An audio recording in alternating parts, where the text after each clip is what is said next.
Extreme Ownership by Jocko Willink and Leif Babin.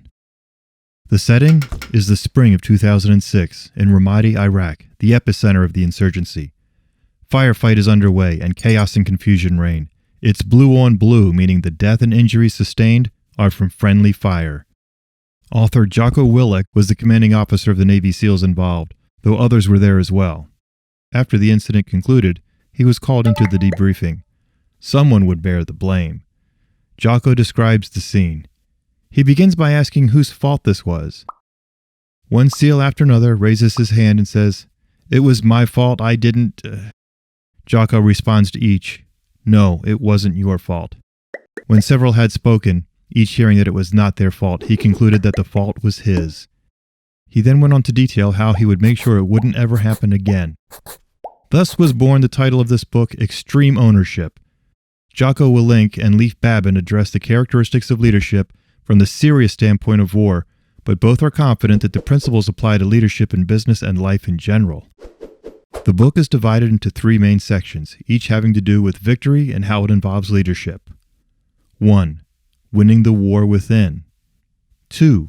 The laws of combat. 3. Sustaining victory. Winning the war within. Mindset is the key to winning the war within.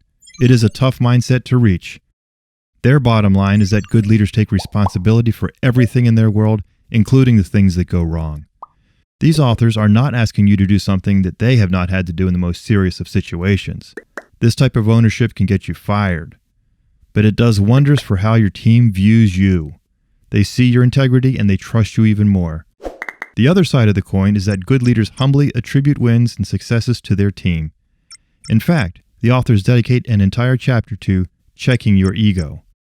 This means that when you lose, in business, in battle, in a sport, you don't blame the team. It is the leader's responsibility to prepare the team for peak performance. When a weak link crumbles, the good leader first asks what preparation was missing. While team leaders need to be held accountable, good leaders first ask where they themselves fell short. Solution above blame. The result of this type of mindset is that leaders set the stage for the team to adopt the same approach. This kind of leadership builds a responsible, winning team culture. The team emulates the leader. A quote from Napoleon illustrates this well. "If you build an army of 100 lions and their leader is a dog, in any fight, the lions will die like a dog. But if you build an army of 100 dogs and their leader is a lion, all the dogs will fight as a lion." The laws of combat. Willink and Babin use combat terms, but their ideas are applicable to leadership in other arenas, including business. When they say, cover and move, they mean to work together as a team.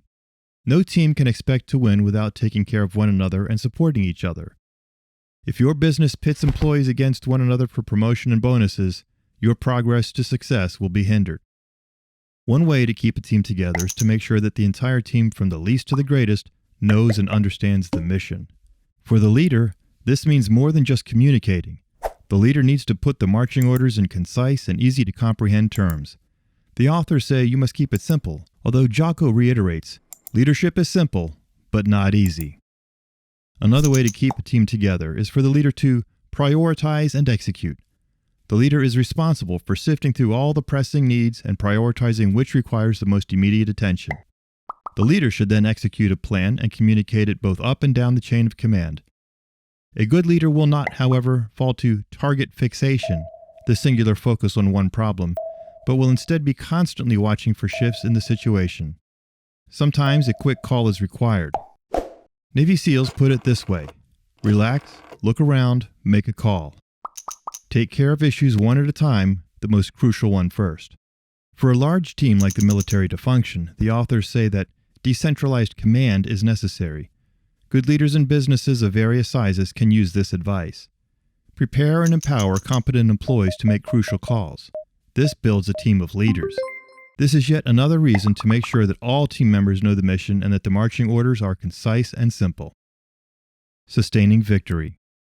The authors propose steps a leader should follow when taking on a mission in order to achieve team buy-in and the best chance of success.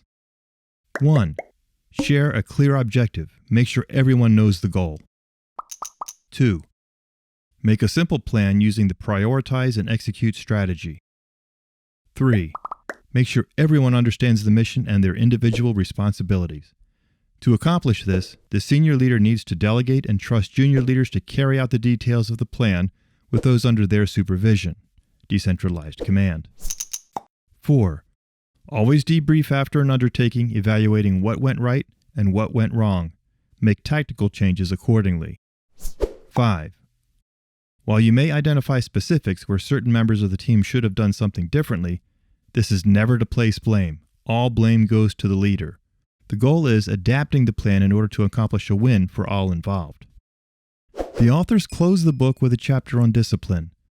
They recognize that the best and most trusted Navy SEALs are the most disciplined. They present various positive character traits, but warn that each can also be ill-expressed. For example, you would agree that being confident is a good trait for leaders, but being cocky is not. Being courageous is desirable, but being foolhardy is not. A leader should be logical, but not devoid of emotions. You get the idea. Some may seem almost paradoxical. Take extreme ownership while practicing decentralized command. The key to staying on the right end of the character trait is honest self-examination and discipline. The book is organized with both military and business applications of the principles. It is a serious book because Willink and Babin learned and applied these principles in life and death situations. But if these principles can work when the costs are so high, certainly they are worth a try in your business situation. In fact, in what situation of life would it not be wise to take their guidance? Acknowledge mistakes, admit failures, take ownership of them, and develop a plan to win.